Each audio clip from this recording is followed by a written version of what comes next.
नमस्कार दोस्तों, कैसे हो आप सभी। स्वागत करते हैं आप सभी का व्यस्त जी को इसमें। तो दोस्तों आज जो है कि बिहार पुलिस के लिए एक प्रीवियस ईयर का क्वेश्चन पेपर लेके आए हुए हैं, जो 17/7/2025 को जो फर्स्ट शिफ्ट में जो क्वेश्चन पूछा गया था, बिल्कुल उसी का ओरिजिनल ऑथेंटिक क्वेश्चन पेपर लेके आए हुए हैं।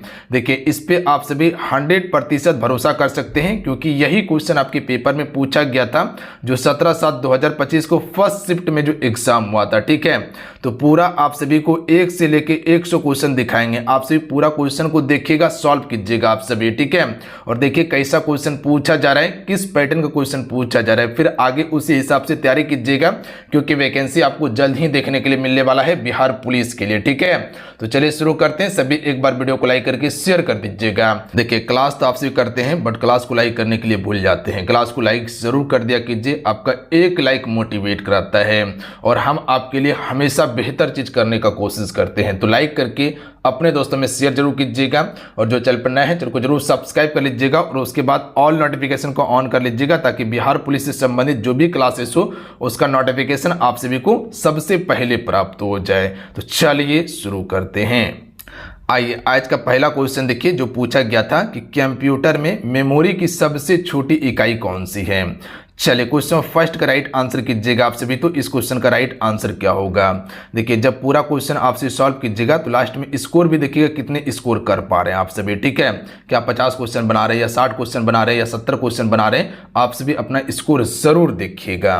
तो कंप्यूटर में मेमोरी की सबसे छोटी इकाई क्या होती है, बीट होती है, याद रखिएगा।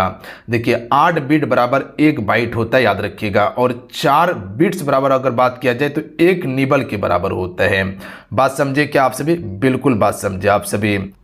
देखिए कंप्यूटर में जो मेमोरी लगा होता है ना, वो सिलिकॉन का बना हुआ चिप होता है, ध्यान रखिएगा आप सभी।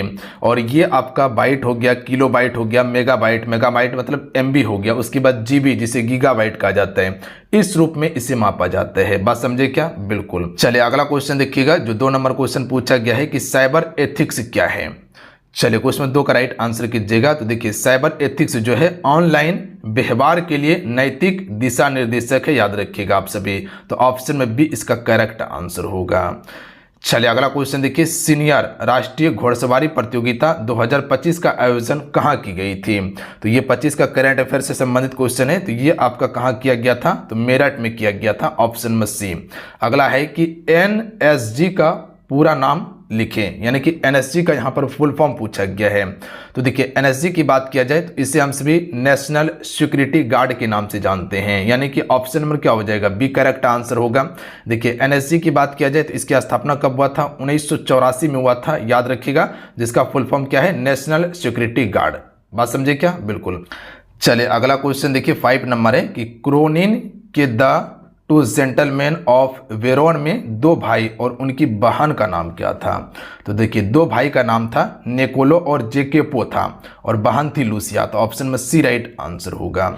चलिए अगला क्वेश्चन देखिए, क्वेश्चन 6 है कि ईसीजी, यानी कि ईसीजी में जो ई है इसका तात्पर्य क्या है, इसका मतलब क्या है।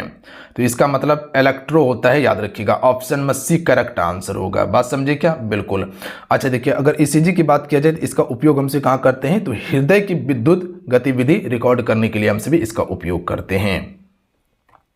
चलिए अगला क्वेश्चन देखिए 7 नंबर है कि जनजाति समुदाय द्वारा भगवान शामला जी, जिन्हें कृष्ण या विष्णु का अवतार माना जाता है, ये मेले का आयोजन जो होता है ये कहाँ पर होता है। चलिए क्वेश्चन में 7 का राइट आंसर कीजिएगा आप सभी। तो देखिए इस मेले का आयोजन गुजरात में किया जाता है, याद रखिएगा आप सभी। अच्छा गुजरात में आप सभी को पता है कि गिर राष्ट्रीय उद्यान कहाँ पर है, गुजरात में है, जो एशियाई शेर के लिए प्रसिद्ध है। इसके अलावा काकरा परमाणु ऊर्जा संयंत्र कहाँ पर है, गुजरात में, याद रखिएगा आप सभी। उसके बाद है निम्नलिखित में से किस शासक को कविराज की उपाधि से विभूषित किया गया था। तो देखिए कविराज की बात किया जाए तो ये समुद्रगुप्त को किया गया था। समुद्रगुप्त को ही हम सभी क्या कहते हैं, नेपोलियन कहते हैं, याद रखिएगा। समुद्रगुप्त की बात किया जाए तो ये विष्णु का उपासक था, किसका उपासक था जी, विष्णु का उपासक था समुद्रगुप्त। इसके अलावा याद रखिएगा समुद्रगुप्त 335 ईस्वी में राजगद्दी पर बैठा था। बात समझे क्या, बिल्कुल। तो इतना सा फैक्ट याद रख लोगे आप सभी। देखिए अगर बात किया जाए कनिष्क के बारे में तो इसमें बौद्ध संगीति का चौथा जो अध्यक्षता किया था ये कनिष्क ने किया था। इसी के समय में कह सकते हैं कि बौद्ध धर्म दो भाग में हीनयान और महायान में विभाजित हो गया था और कनिष्क ने ही शक संवत शुरू किया था 78 ईस्वी में। चलिए अगला क्वेश्चन है कि भागलपुर जिला किसके उत्पादन के लिए अग्रणीय है। तो देखिए भागलपुर जिला जो है ये आपका रेशम, जिसे हम सभी सिल्क सिटी के नाम से जानते हैं, याद रखिएगा आप सभी, बात समझे। टसर सिल्क उत्पादन के लिए प्रसिद्ध है भागलपुर जिला।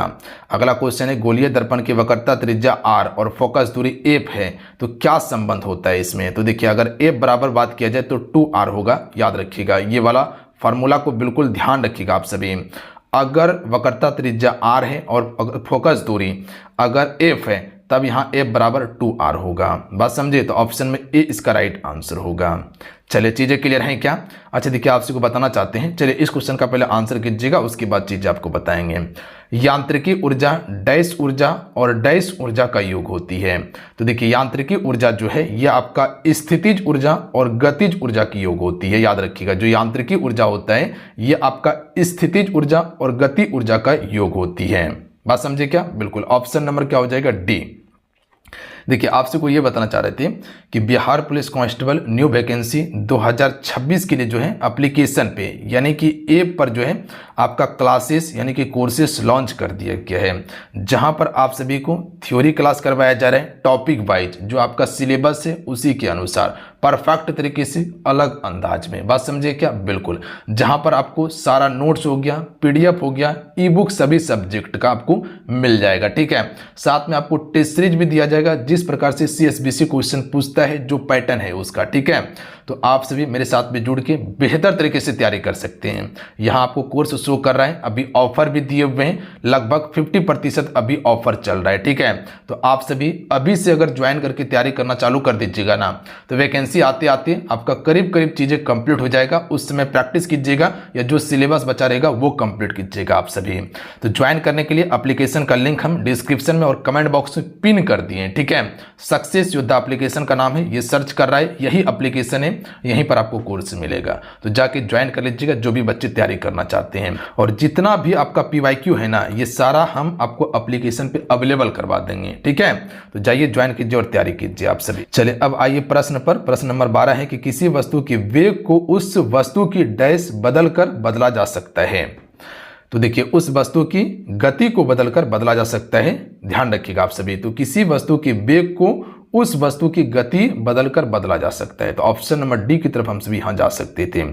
अब आइए अगला क्वेश्चन देखिए 13 नंबर, जो काफी बढ़िया प्रश्न पूछा गया है, इसमें दिमाग हिला दिया जाएगा। क्वेश्चन देखिएगा जिसमें आपको एक अभिकथन दिया गया है और एक कारण दिया गया है। पहला अभिकथन है कि श्रेणी क्रम में जोड़े प्रतिरोध का समतुल्य प्रतिरोध हमेशा संयोजन में मौजूद सबसे बड़े व्यक्तिगत प्रतिरोध से अधिक होता है क्या। हाँ बिल्कुल अधिक होता है, ठीक है। ये कारण ए जो है बिल्कुल सही कथन है, सॉरी अभिकथन ए सही है। अब कारण आर पर आइए। एक श्रेणी परिपथ में सभी प्रतिरोध की समान धारा प्रभावित होती है, बिल्कुल होती है। कुल प्रतिरोध व्यक्तिगत प्रतिरोध के योग के बराबर होता है, बिल्कुल होता है। तो कारण भी इसका बिल्कुल सही है। तो हमसे कह सकते हैं कि ए अभिकथन सही है, प्लस में कारण भी बिल्कुल आपका सही है। तो इसका राइट आंसर क्या हो जाएगा, तो ध्यान रखिएगा आप सभी। आइए अब ऑप्शन पे आइएगा आप सभी, तो चीजें क्लियर हो जाएगा। तो यहां पर आंसर क्या हो सकता है, तो यहां पर ए और आर दोनों सत्य हैं और आर ए की व्याख्याएं भी कर रहा है, बात समझे क्या। बिल्कुल, तो इसका राइट आंसर ऑप्शन में ए हो जाएगा, ध्यान रखिएगा आप सभी। चलिए क्वेश्चन में 14 है कि प्लाज्मा झिल्ली के निर्माण के लिए आवश्यक प्रोटीन एवं लिपिड निम्नलिखित में से ये किसके द्वारा बनाए जाते हैं। तो ये अंतःप्रद्रव्य जालिका, जिसे एंडोप्लाज्मिक रेटिकुलम कहा जाता है। देखिए अंतःप्रद्रव्य जालिका दो प्रकार का होता है, एक चिकनी होता है, एक खुरदरी होता है। जो आपका चिकनी सतह वाला होता है ना, इस पे राइबोसोम नहीं पाया जाता है। जो खुरदरी होता है इस पे राइबोसोम पाया जाता है। राइबोसोम का क्या होता है, प्रोटीन का संश्लेषण करना, बात समझे क्या। बिल्कुल, अगला क्वेश्चन देख लीजिएगा। नारियल के रेशे युक्त छिलके डैश के बने होते हैं। तो देखिए नारियल के रेशे युक्त छिलके जो हैं स्क्लेरन कायमा के बने होते हैं, तो ऑप्शन में सी राइट आंसर होगा। चलिए अगला क्वेश्चन देखिए 16 नंबर है कि उन कथनों का चयन करें जो जीन प्याजे की विशेषताओं का वर्णन करता है। चलिए इस क्वेश्चन का आंसर कीजिएगा। देखिए जितने भी मेरे साथ में जुड़े हुए हैं सभी एक बार वीडियो को लाइक करके शेयर आप सभी जरूर कर दीजिएगा। देखिए सभी बच्चे क्लास तो कर लेते हैं पर क्लास को लाइक नहीं करते। लाइक जरूर कर दिया कीजिए, आपका एक लाइक मोटिवेट कराता है। तो सबसे पहले आप सभी जो अंगूठा का बटन नीचे दिखाई दे रहा है उसको दबा के उसके बाद लाइक कर दीजिएगा, और बगल में ही आपको सब्सक्राइब करके लिखा होगा व्हाइट बटन पे, उसको क्लिक कर लीजिएगा। आप सभी जब क्लिक कीजिएगा तो एक घंटी बनकर आएगा, तो उस घंटे पर क्लिक कीजिएगा और सबसे ऊपर वाला ऑल नोटिफिकेशन को दबा लीजिएगा, ताकि जब भी बिहार पुलिस से संबंधित कोई भी वीडियो होना उसका नोटिफिकेशन मिले, आपसे मिस ना हो। ठीक है, देखिए पूरा हम आपको पीवाईक्यू कंप्लीट करवा देंगे, ध्यान रखिएगा। और पीवाईक्यू आप सभी को पता है कि काफ़ी ज़्यादा महत्वपूर्ण है पेपर निकालने के लिए, ध्यान रखिएगा। अगर पेपर निकालना है तो पीवाईक्यू पर पकड़ कर लीजिए आप सभी, और वो हम करवा रहे हैं, तो चैनल को सब्सक्राइब कर लीजिएगा, लाइक सभी जरूर कर दीजिएगा। तो चलिए इस क्वेश्चन का राइट आंसर कीजिएगा। क्वेश्चन क्या था कि कथनों का चयन करें और जीन की विशेषताओं का वर्णन करें। तो देखिए इसका राइट आंसर ऑप्शन में ए वाला होगा कि जीन डीएनए अणु में बेसों की विशिष्ट क्रम के रूप में होते हैं, बिल्कुल सही कथन है। तीसरा है कि किसी स्पीशीज की विशिष्टियों में एक विशिष्ट जीन एक शाख गुणसूत्र पर स्थित होते हैं, तो ये कथन बिल्कुल आपका सत्य है। तो ऑप्शन नंबर क्या हो जाएगा, ए राइट आंसर होगा, बाकी बात कथन गलत है। अगला क्वेश्चन देख लीजिएगा कि पाचन तंत्र के किस भाग में भोजन क्षारीय हो जाता है जिससे एंजाइम क्रियाशील हो सके। तो देखिए इसका राइट आंसर हो जाएगा छोटी आंत में। याद रखिएगा छोटी आंत में भोजन क्षारीय हो जाता है जिससे एंजाइम क्रियाशील हो सके। अगला क्वेश्चन है कि मेंडल ने अपने प्रयोग द्वारा या प्रयोग के दौरान किन लक्षणों के जोड़ों का उपयोग नहीं किया था। तो इसका राइट आंसर हो जाएगा पत्तियों के आकार का उपयोग नहीं किया था, जबकि पादप की लंबाई, फूलों का स्थान और कली का रंग, ये सभी का उपयोग किया था। देखिए ग्रेगर जहानमंडल की बात किया जाए तो इसने मटर के पौधे पर कह सकते हैं कि अपना अनुप्रयोग किया था। याद रखिएगा जिन का प्रयोग यानी कि जिन खोजने के लिए मटर पौधे का उपयोग किया था। अगला क्वेश्चन देख लीजिएगा, मरुस्थल राष्ट्रीय उद्यान निम्नलिखित में से किस भारतीय राज्य में अवस्थित है। तो सभी को पता है कि आपका राजस्थान में स्थित है, याद रखिएगा आप सभी। अगला है कि निम्न में से कौन नाविक गंगे फ्लैगशिप कार्यक्रम का उद्देश्य है। तो इसका उद्देश्य क्या था, राइट आंसर हो जाएगा ऑप्शन में ए, नदी की सतह की सफाई करना ही इसका मुख्य उद्देश्य था। बात समझे क्या, मुख्य उद्देश्य क्या था, नदी की सतह की सफाई करना। चलिए अगला क्वेश्चन है कि भारतीय संविधान के किस अनुसूची में 22 भाषाओं को शामिल किया गया है। तो सभी को पता होगा 8वीं अनुसूची में 22 भाषा को शामिल किया गया है। तो ऑप्शन नंबर क्या हो जाएगा, बी राइट आंसर होगा। आसान सवाल था क्या, बिल्कुल।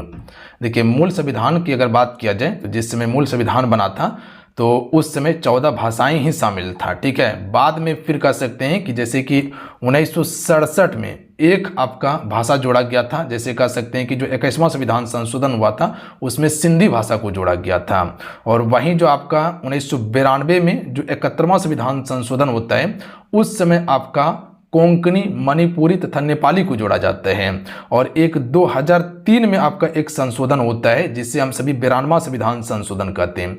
इस समय फिर जो कह सकते हैं मैथिली हो गया, संथाली हो गया, डोगरी हो गया और बोडो को जोड़ा गया था। तो बाद में फिर जोड़ा गया है भाषा को। अगला क्वेश्चन देख लीजिएगा, किस देश की करेंसी का ये आपला वाई पर 2 कट लगा हुआ चिन्ह होता है। तो ये तो आपको पता है कि जापान का तो होता है, इसके अलावा चीन का भी होता है। तो ऑप्शन नंबर इसका सी राइट आंसर होगा 22 का। उसके बाद है बंगाल विभाजन ब्रिटिश अधिकारी द्वारा लागू किया गया था। तो देखिए बंगाल विभाजन कब हुआ था, 1905 में हुआ था क्या, बिल्कुल हुआ था, याद रखिएगा आप सभी। तो ये आपका कौन था, लॉर्ड कर्जन था, याद रखिएगा आप सभी। हालांकि बंगाल विभाजन को 1911 में रद्द कर दिया जाता है लॉर्ड हार्डिंग द्वितीय के समय में। अगला क्वेश्चन है 24 नंबर की, स्विमिंग पूल जिसे तरनताल कहा जाता है पानी को स्वच्छ करने के लिए किसका उपयोग किया जाता है। तो जो स्विमिंग पूल होता है ना, इसमें किसका उपयोग करते हैं, तो याद रखिएगा वृंजक चूर्ण का उपयोग किया जाता है। किसका, वृंजक चूर्ण का। अगला क्वेश्चन है 25 नंबर की, एक ही समय पर 2 या 2 से अधिक फसलों को एक निश्चित स्वरूप में उगाने को क्या कहते हैं। तो एक निश्चित स्वरूप में अगर उगाना है 2 या 2 से अधिक फसलों को तो इसे अंतरा फसल रोपण कहा जाता है, याद रखिएगा आप सभी। और अंतरा फसल रोपण का उदाहरण क्या हो सकता है, जैसे कह सकते हैं कि आपका सोयाबीन प्लस मक्का रोप दी, ये आपका अंतरा फसल रोपण का उदाहरण है। अगला क्वेश्चन है कि सिंचाई के लिए कौन सा एक कर्म नासा नदी के निकट नहर योजना से संबंधित है। तो ये आपका सोन नहर प्रणाली हो जाएगा जो 1870 के दशक में बनाई गई थी। देखिए सोन नदी गंगा की दक्षिण से होकर आके मिलने वाली सहायक नदी है। एक समान व्यक्ति की आंख का निकटतम बिंदु क्या है? तो राइट आंसर हो जाएगा 25 सेंटीमीटर हो जाएगा। याद रखिएगा, सभी को पता होगा। भारत सरकार द्वारा शुरू किया गया विश्वास क्या है? तो ये आपका ब्लॉकचेन स्टैक है। याद रखिएगा आप सभी, क्या है? ब्लॉकचेन स्टैक है। अगला है संस्कृत शब्द में राजन शब्द का स्त्रीलिंग क्या होगा? राजन मतलब होता है राजा, याद रखिएगा आप सभी। तो इसका स्त्रीलिंग क्या रानी होगा? रानी यानी कि रागी होगा। ऑप्शन में सी राइट आंसर होगा। बात समझे क्या? तो राजन का स्त्रीलिंग होता है रागी, या राजा का स्त्रीलिंग रानी कह सकते हैं। चलिए अगला क्वेश्चन है कि भारत के किस राष्ट्रपति ने जवाहरलाल नेहरू को भारत रत्न से सम्मानित किया था? तो ये राजेंद्र प्रसाद ने किया था। याद रखिएगा आप सभी। बात समझे क्या? 1955 में भारत रत्न दिया गया था किसे? जवाहरलाल नेहरू को, जो कि डॉक्टर राजेंद्र प्रसाद के द्वारा दिया जाता है। अच्छा, भारत रत्न की शुरुआत कब हुआ था? 1954 में हुआ था। सबसे पहले भारत रत्न किसे मिला था? तो राजगोपालाचारी को, उसके बाद राधा कृष्णन को, सीपी राधा कृष्णन को, और उसके बाद सीवी रमन को दिया गया था। तो 3 व्यक्ति को दिया गया था, ध्यान रखिएगा। अच्छा, डॉक्टर राजेंद्र प्रसाद जी को कब मिला था? तो याद रखिएगा 1962 में दिया गया था। ये चीज को ध्यान रखना है आप सभी को। अच्छा, अभी जो क्वेश्चन पूछा गया था मद्य निषेध में कि कर्पूरी ठाकुर को भारत रत्न कब मिला था? तो 2024 में मिला है। भारत का सबसे लंबा रबड़ बांध कौन सा है? तो ये आपका गाजी बांध सबसे लंबा रबड़ बांध है। अगला क्वेश्चन देखिए, जो कि शांति स्वरूप भटनागर पुरस्कार 2021 विजेता कौन थे? जो भौतिक विज्ञान के क्षेत्र में विज्ञान और प्रौद्योगिकी के लिए दिया गया था। तो ये आपका कौन था? तो याद रखिएगा कनकशा था, ध्यान रखिएगा, डॉक्टर कनकशा। उसके बाद 2023 से संबंधित क्वेश्चन पूछा गया था कि संयुक्त राष्ट्र महासभा वर्ष 2023 के अंतर्राष्ट्रीय बाजार श्री अन्य वर्ष के रूप में मनाने का प्रस्ताव किस देश में पेश किया गया था? यानी कि मिलिटेस के रूप में मनाने का प्रस्ताव जो पेश किया गया था, ये आपका भारत में पेश किया गया था। उसके बाद है कि सरबोन विश्वविद्यालय में प्रोफेसर नियुक्त होने वाली पहली महिला, विज्ञान के क्षेत्र में 2 नोबेल पुरस्कार प्राप्त करने वाली एकमात्र महिला कौन सा है? तो आप सबको पता है कि 2 नोबेल पुरस्कार तो एक मैडम क्यूरी को ही दिया गया था। तो इसका राइट आंसर हो जाएगा ऑप्शन में बी। देखिए क्वेश्चन को घुमा के पूछा गया, ठीक है, और जिसे पता होगा ना तो आंसर वो लगा लिया होगा। तो यहाँ पर सिर्फ पढ़ने से ही काम नहीं चलेगा, ठीक है, एक्स्ट्रा दिमाग आपको लगाना होगा। निम्नलिखित में से कौन सी पुस्तक रामधारी सिंह दिनकर द्वारा लिखी गई है? तो ऑप्शन में ए होगा रसमर्थी जो है ये आपका रामधारी सिंह दिनकर द्वारा लिखी गई पुस्तक है। इसके अलावा उर्वशी हो जाएगा जो रामधारी सिंह दिनकर की पुस्तक है। अच्छा, जो गबन है ना ये किसका है? मुंशी प्रेमचंद्र की है। कामयानी किसका है? जयशंकर प्रसाद का है। और मधुशाला किसका है? हरिवंश राय बच्चन जो अमिताभ बच्चन जी के पिता था। उसके बाद है कि जवाई बांध परियोजना कौन से राज्य में स्थित है?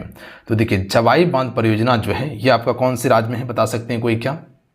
तो ये आपका राजस्थान में है। याद रखिएगा आप सभी, कहाँ पे? राजस्थान राज्य में। इसके अलावा एक बताइएगा कि तेलिया परियोजना कहाँ पर है, बता सकते हैं कोई क्या? जो तेलिया परियोजना है ये कहाँ पर है? तो याद रखिएगा झारखंड में है। अच्छा, गंगा सागर परियोजना कहाँ पे है, कोई बता सकते हैं? जो गंगा सागर परियोजना है तो ये आपका मध्य प्रदेश एमपी में है। गंगा सागर, तेलिया झारखंड में, गंगा सागर एमपी में, जो चंबल नदी पर बनाया गया है। बात समझे? अच्छा, रंजीत सागर बांध परियोजना कहाँ पर है? तो रंजीत सागर पंजाब में है। कहाँ पर है? पंजाब में है। याद रखिएगा रावी नदी पर।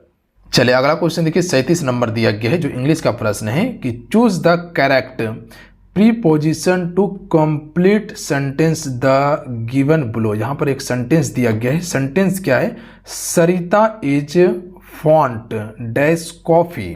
तो यहाँ पर क्या हो जाएगा? ऑफ इसका बिल्कुल राइट आंसर हो जाएगी कि सरिता इज फॉन्ड ऑफ कॉफ़ी, यानी कि सरिता क्या है? कॉफ़ी की शौकीन है। उसके बाद क्वेश्चन नंबर 38 दिया गया है। चलिए इस क्वेश्चन का आंसर कीजिएगा आप सभी तो कि in which of the following does the prefix un indicate receive action. तो इसका राइट आंसर क्या होगा, बता सकते हैं क्या?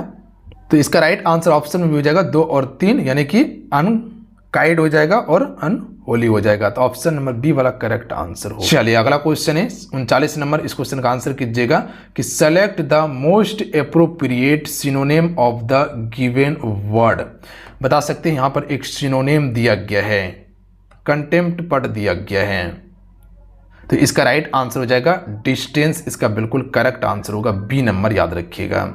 चलिए अगला क्वेश्चन है 40 नंबर, एक ट्रांसलेट करने के लिए दिया गया हिंदी में, translate the sentence below Hindi. Sentence दिया गया है कि pick of the wheat grains scattered on the floor, यानी कि यहाँ पर एक सेंटेंस दिया गया जिसे हिंदी में बताना है। तो इसका right answer option number A हो जाएगा। ध्यान रखिएगा कि फर्श पर बिखरे गेहूं के दाने को उठा लो, ध्यान रखिएगा आप सभी। पिक ऑफ मतलब क्या होता है, उठाना होता है, ध्यान रखिएगा आप सभी, बात समझे। तो ऑप्शन नंबर एक करेक्ट आंसर है। चलिए अगला क्वेश्चन देखिए 41 नंबर दिया गया है कि choose the correct option for direct speech of the flowing sentence. फिर सेंटेंस यहाँ पर दिया गया है, सेंटेंस दिया गया है कि the policeman inquires where we were goings. इसका करेक्ट आंसर क्या हो जाएगा, बता सकते हैं क्या आप सभी। क्वेश्चन नंबर 41 का राइट आंसर क्या होगा, तो इसका right answer option number b हो जाएगा कि the policeman said where are you going. ठीक है, तो ऑप्शन नंबर बी वाला करेक्ट आंसर है, याद रखिएगा आप सभी।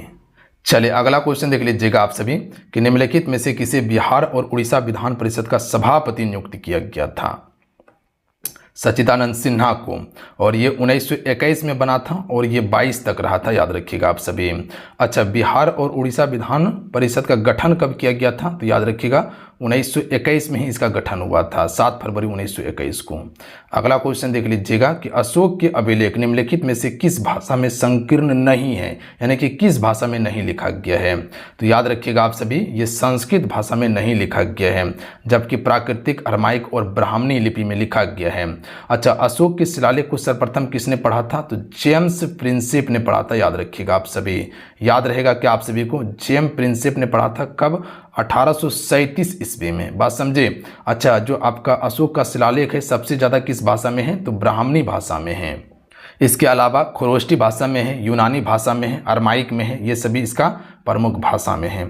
अगला है भारत श्रमजीवी पत्रिका किसके द्वारा निकाली गई थी, तो इसका करेक्ट आंसर हो जाएगा शशिपाद बनर्जी के द्वारा। उसके बाद यूरोप में आधुनिकीकरण की शुरुआत किस क्रांति से हुई थी, तो इसका करेक्ट आंसर हो जाएगा बी, औद्योगिक क्रांति से शुरू हुई थी। अब देखिए यहाँ से आपका मैथमेटिक का सवाल शुरू हो रहा है, हम इसका आंसर आपको बताते हैं, आप सभी ज़रूर बनाइएगा और इसका हम सॉल्यूशन आपको टेलीग्राम पे दे देंगे। देखिए पहले आपको 2 सेट हम करवा चुके थे, ध्यान रखिएगा। जो आपका 3 तारीख को हुआ था और 27 तारीख को जो पेपर हुआ था वो कंप्लीट करवा दिए, उसका भी मैथ का सॉल्यूशन और उसके बाद आज का मैथ का सॉल्यूशन हम टेलीग्राम पे दे देंगे आपको, या व्हाट्सएप ग्रुप ज्वाइन कर लीजिएगा, वहाँ पर भी आपको मिल जाएगा। बात समझे क्या। तो देखिए इसका राइट आंसर 8 दिन होगा। उसके बाद 47 का ध्यान रखिएगा आप सभी, इसका राइट आंसर बी हो जाएगा, 28 दिन होगा। 48 का ऑप्शन डी हो जाएगा, याद रखिएगा आप सभी। उसके बाद आइए 49 पर, देखिए यहाँ सजातीय श्रेणी कर्मागत सदस्य के बीच अंतर पूछा गया है, तो CH2 समूह इसका बिल्कुल राइट आंसर होगा, ध्यान रखिएगा आप सभी। अब आइए अगला प्रश्न पर ध्यान दीजिएगा आप सभी। क्वेश्चन पर गौर कीजिएगा कि एक तत्व का इलेक्ट्रॉनिक विन्यास 2, 8, 6 है, तो इस समूह में इसके नीचे आने वाले तत्व का परमाणु क्रमांक आपको बताना है। तो देखिए सबसे पहले इसको जोड़िए, 2, 8, 6 कितना होता है, 16 होता है, ध्यान रखिएगा आप सभी। और 16 जो है ये किसका परमाणु क्रमांक है, तो सल्फर का परमाणु क्रमांक होता है। बट क्वेश्चन हमसे से ये नहीं पूछा गया है, क्वेश्चन हमसे से पूछा गया है कि इस समूह के नीचे आने वाले तत्वों का परमाणु क्रमांक कितना होगा। तो सबसे पहले यह बताना चाहिए कि जो आप सभी का 16 परमाणु क्रमांक वाला जो तत्व है सल्फर, ये तीसरे आवर्त में आता है। बात समझिए, कौन से आवर्त में आता है, तीसरा आवर्त में आता है। अगर एक आवर्त हमको बढ़ना है, तीसरे से अगर चौथे आवर्त में जाना है तो हमको 18 प्लस करना होता है। कितना प्लस करना होता है, 18। तो 16 था, इसमें अगर 18 हम प्लस करेंगे तो कितना हो जाएगा, पता है आप सभी को, 34 हो जाएगा। तो इसका परमाणु क्रमांक कितना होगा, जो इसके नीचे आने वाला होगा 34 होगा। ठीक है, तो याद रखिएगा आप सभी। अगला है टिंडन प्रभाव प्रकाश के किस युग के कारण घटित होता है, तो ये आपका परिकिरणन के कारण घटित होता है। चलिए अगला क्वेश्चन है कि स्टेनलेस स्टील निम्नलिखित में से किस मिश्र धातु का बना होता है, तो ये आपका हो जाएगा लोहा, निकेल और क्रोमियम का बना होता है। तो बी राइट आंसर हो जाएगा, लोहा, निकल, क्रोमियम। घटते क्रम में धातु की क्रियाशीलता का सही क्रम आपको बताना है, तो घटते क्रम में आपसे को बताना है। तो घटते क्रम में सबसे पहले आपसे को पता होना चाहिए कि सबसे ज़्यादा क्रियाशील क्या होता है, पोटासियम, उसके बाद सोडियम। तो पोटासियम को हमसे K से प्रदर्शित करते हैं और सोडियम को Na से करते हैं। इसके अलावा आपका कॉपर हो जाएगा और Ag यानी कि चांदी हो जाएगा। तो ये सभी कम क्रियाशील धातु है, कॉपर और चांदी, जबकि सबसे ज़्यादा ये वाला है। तो ऑप्शन में बी वाला ही करेक्ट आंसर है। निम्न में से कौन सा कथन गतिज ऊर्जा के बारे में सही है, देखिए, गतिज ऊर्जा वस्तु के वेग पर निर्भर करती है, ये बिल्कुल सही कथन है। ठीक है, अगला है, निम्नलिखित में से कौन सा उपभोक्ता वस्तुओं का उदाहरण है? तो दो उपभोक्ता, जिससे हम सभी उपयोग खाने पीने में करते, उपभोग करते, खाद्यान्न हो जाएगा। अगला क्वेश्चन है कि निम्नलिखित प्रधानमंत्री को कालानुक्रम व्यवस्थित कीजिए। तो देखिए, ऑप्शन के हिसाब से सबसे पहले आपका गुलजारीलाल नंदा हो जाएगा, जो 1964 में प्रधानमंत्री बना था और 1964 तक ही रहता है, 27 मई से लेके 9 जून 1964 तक रहता है। उसके बाद चौधरी चरण सिंह हो जाएगा, जो आपका 1989 से लेके 1980 तक रहता है, याद रखिएगा आप सभी, 1989 से 80 तक। तो दूसरा में आपका क्या हो जाएगा? ए हो जाएगा। तो ऑप्शन पर ध्यान दीजिएगा। सबसे पहले डी वाला कौन सा है? तो डी वाला 2 जगह है, तो ये नहीं होगा, ये नहीं होगा, होगा क्या? नहीं। अब इसमें भी देखिएगा, डी के बाद ए था, तो ए वाला कौन सा हो जाएगा? पता है आप सभी को, इसमें ए कहाँ पे है? तो ऑप्शन नंबर ए वाला ही सही होगा। अब आइए मिलाइएगा यहाँ पर, तो पहला डी हो गया, दूसरा ए हो गया, अब यहाँ पर हो जाएगा बी नंबर, यानी कि चंद्रशेखर होगा। तो चंद्रशेखर जी का समय था 1990 से लेके 91 तक इसका समय था, याद रखिएगा आप सभी। कितना तक समय था? 91 तक था चंद्रशेखर जी का। उसके बाद फिर आपका क्या हो जाएगा? ई, यानी कि एच डी देवगौड़ा। तो एच डी देवगौड़ा 1996 से इसका समय था, 1996 से लेके 1997 तक इसका समय था। और उसके बाद हो जाएगा सी, सी यानी कि क्या हो जाएगा? आई के गुजराल हो जाएगा। तो आई के गुजराल जी का समय काल जो था, ये आपका 1997 से 1997, ध्यान रखिएगा आप सभी, इसका भी 1997 से लेके 1998 तक था। अब इसका 1997 में 21 अप्रैल से था, ध्यान रखिएगा आप सभी। जबकि यहाँ पर एच डी देवगौड़ा की बात किया जाए तो 21 अप्रैल 1997 को इसका समय खत्म हो जाता है, बात समझे क्या? और यहाँ से फिर आपका बनता है कौन? आई के गुजराल बनता है 21 अप्रैल 1997 से 98 तक, बात समझे क्या? बिल्कुल। तो इसका राइट आंसर क्या हो जाएगा? तो ऑप्शन में ए वाला। अगला है कि निम्न में से कथन सदस्य की अध्यक्षता के बारे में सत्य है। तो इसका correct answer option number b हो जाएगा, यानी कि 2 और 3। अध्यक्ष निम्न सदन में अनुशासन और मर्यादा बनाए रखता है, बिल्कुल सही है। तीसरा है कि अध्यक्ष निम्न सदन की सभी बैठकों की अध्यक्षता करता है, ये भी सत्य कथन है, यानी कि ऑप्शन नंबर बी वाला करेक्ट आंसर होगा 2 और 3।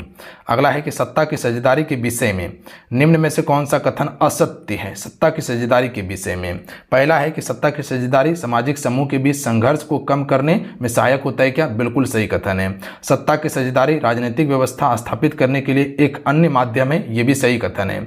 तीसरा है कि सत्ता की साझेदारी लोकतंत्र की भावना नहीं है, ये गलत है, भावना है। सत्ता की साझेदारी लोकतंत्र की भावना है, ठीक है, तो यही कथन आपका गलत है। उसके बाद है कि सरकार के विभिन्न अंगों के मध्य मुद्दों का बंटवारा होता है, तो ये भी सही है, तो सही नहीं है, यानी कि असत्य है, ऑप्शन नंबर सी। चलिए अगला है कि गैर मंत्री द्वारा प्रस्तावित विधेयक का नाम बताइए। तो गैर मंत्री द्वारा प्रस्तावित विधेयक जो हो जाएगा निजी सदस्य का विधेयक हो जाएगा, तो ऑप्शन नंबर इसका सी राइट आंसर है। उसके बाद देख लीजिएगा, भारत में वित्तीय आपातकाल की घोषणा किस अनुच्छेद के तहत की जाती है? तो वित्तीय आपातकाल अनुच्छेद 360 में। देखिए राष्ट्रीय आपातकाल की बात किया जाए तो राष्ट्रीय आपातकाल अनुच्छेद 352 के तहत लगाया जाता है, ये आप सभी को पता है। अनुच्छेद 352 के तहत राष्ट्रीय आपातकाल, जबकि राजकीय आपातकाल जो राज्य में लागू होता है वो अनुच्छेद 356 के तहत लगाता है। और ये सभी अधिकार किसके पास है? तो याद रखिएगा, राष्ट्रपति के पास। अगला है कि मौलिक कर्तव्य के बारे में निम्न में से कौन सा कथन सही नहीं है? पहला कथन है कि मौलिक कर्तव्य भारतीय संविधान के लागू होने के समय से इसका हिस्सा था, नहीं, गलत है।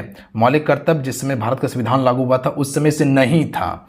उसके बाद है कथन 2 है कि संविधान के भाग 4A के अंतर्गत अनुच्छेद 51A में मौलिक कर्तव्य के रूप में प्रस्तुत किया गया था, बिल्कुल किया गया था, ध्यान रखिएगा आप सभी। तो कथन इस गलत है, जबकि कथन 2 इसका बिल्कुल सही है। पहले 10 मौलिक कर्तव्य था, अभी 11 मौलिक कर्तव्य है। अगला है कि कौन सा संवैधानिक संशोधन अधिनियम ने बिहार को जनजाति कल्याण मंत्री रखने की अनिवार्यता से मुक्त कर दिया?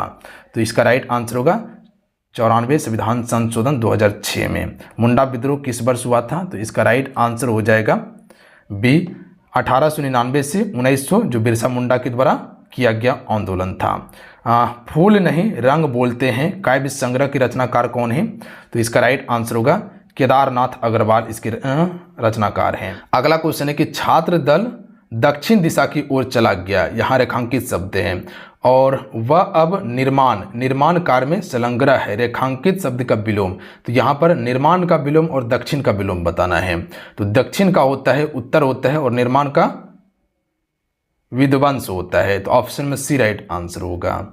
अगला है कि मालिक ने कहा कि कल छुट्टी रहेगी, वाक्य में कौन सा प्रकार है? तो मालिक ने कहा है कि कल छुट्टी रहेगी, मिश्र वाक्य का प्रकार है, मित्र नहीं होगा, मिश्र वाक्य होगा, याद रखिएगा आप सभी, ठीक है। मालिक ने कहा है कि कल छुट्टी है, ये मिश्र वाक्य जिसमें सरल और संयुक्त वाक्य दोनों शामिल हो जाता है। राम खाएगा, सरल वाक्य है। राम और मोहन खाएगा, संयुक्त वाक्य है। वह कौन ऐसा व्यक्ति है जिसने महात्मा गांधी का नाम नहीं सुना था, ये मिश्र वाक्य है। बात समझे क्या, जो अटपटा रहे।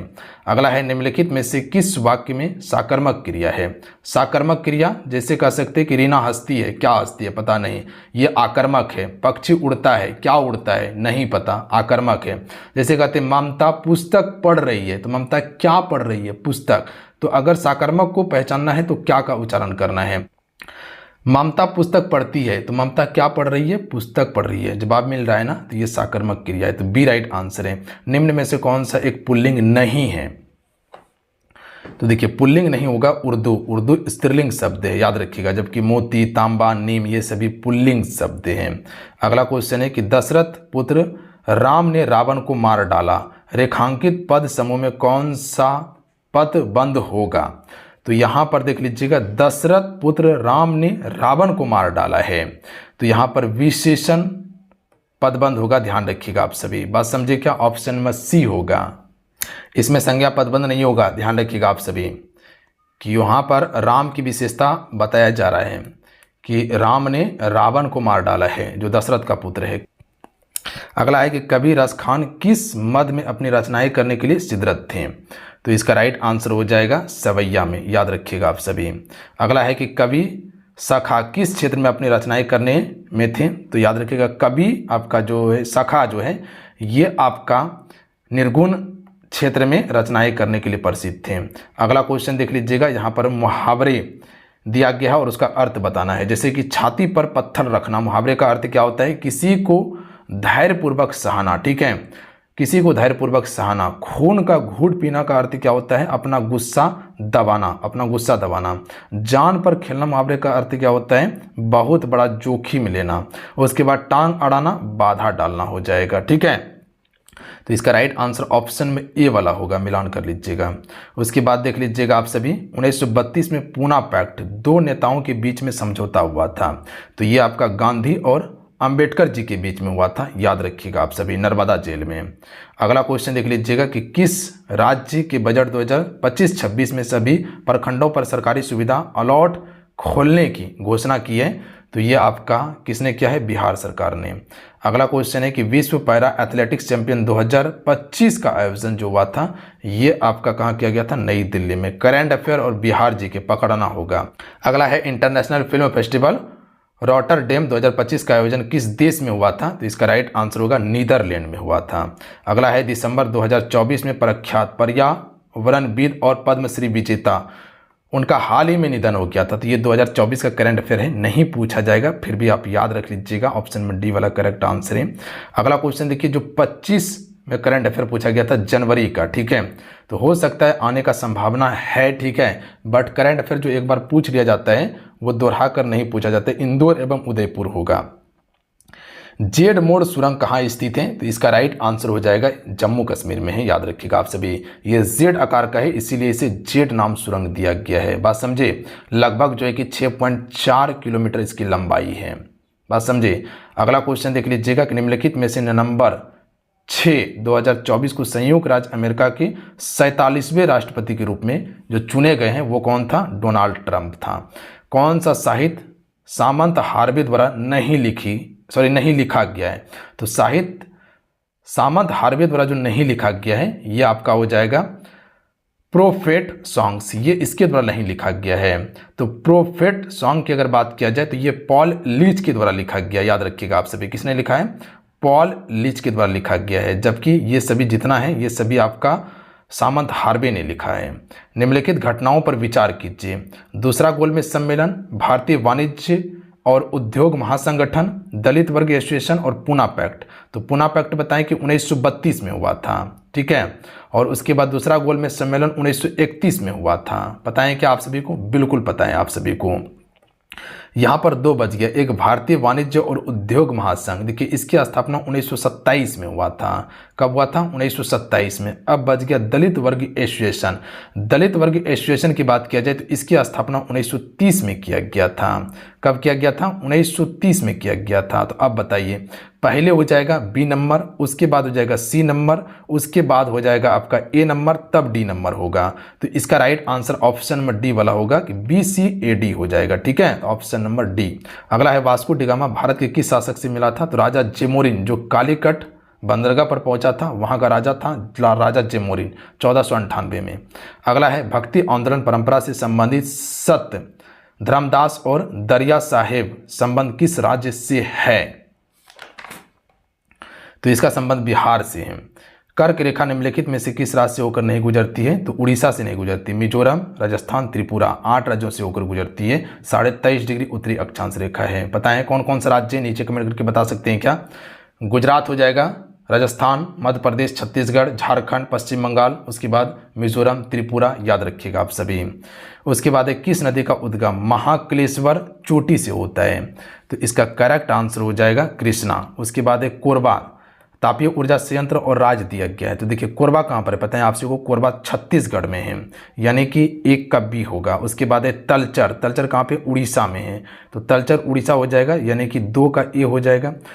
उसके बाद है महुआ, तो ये आपका गुजरात में है, याद रखिएगा आप सभी, यानी कि 3 का सी हो जाएगा। और कोटा कहाँ पर है? राजस्थान में है, तो यानी कि डी का आपका 4 का डी हो जाएगा। ठीक है, 4 का क्या हो जाएगा? डी हो जाएगा। तो अब आइए यहाँ पर 1 का बी, 2 का ए, 3 का सी, 4 का डी, ऑप्शन में ए वाला राइट आंसर है। उसके बाद देख लीजिएगा भारत में ब्लू माउंटेन चोटी अवस्थित है। तो ये कहाँ पर अवस्थित है? बता सकते हैं कोई क्या? तो याद रखिएगा मिजोरम में स्थित है, ध्यान रखेंगे आप सभी। उसके बाद है भारत में निम्नलिखित में से कौन सा स्थान विश्व का सबसे आर्द्र स्थान है? तो ये आपका हो जाएगा मानसीराम मेघालय, क्योंकि यहाँ पर वर्षा सबसे ज़्यादा होता है। अगला क्वेश्चन है कि कथन, अभी कथन और कारण दिया है। काली मिट्टी कपास की खेती के लिए उपयुक्त है क्या? बिल्कुल सही है। ये फास्फोरस से भरपूर होता है क्या? नहीं, काली मिट्टी में फास्फोरस नहीं पाया जाता है, इसमें लोहा, चूना और एल्युमिनियम और मैग्नीशियम पाया जाता है। बात समझे क्या? ना कि फास्फोरस पाया जाता है। तो इसमें क्या हो जाएगा? कथन ए सही है, लेकिन आर गलत है, ध्यान रखिएगा आप सभी। तो सी वाला करेक्ट आंसर है। सार्वजनिक और निजी क्षेत्र का किस आधार पर विभाजित होता है? तो देखिए जो सार्वजनिक और निजी क्षेत्र होता है ये उद्यम के स्वामित्व के आधार पर कह सकते विभाजित किया जाता है। तो ऑप्शन में सी राइट आंसर होगा कि कौन सा सार्वजनिक क्षेत्र रहेगा, कौन सा निजी क्षेत्र रहेगा। सार्वजनिक मतलब सरकार के द्वारा सब नियंत्रण होता है, और निजी मतलब जो निजी कंपनी द्वारा होता है। वर्ष 2011-12 में तेंदुलकर रिपोर्ट के अनुसार निम्न में से किस राज्य में निर्धनता अनुपात सर्वाधिक है? तो ये आपका छत्तीसगढ़ में निर्धनता अनुपात सबसे ज़्यादा है तेंदुलकर रिपोर्ट के अनुसार। अगला है कि ऋण या साख से तात्पर्य किनके बीच के समझौते से हैं?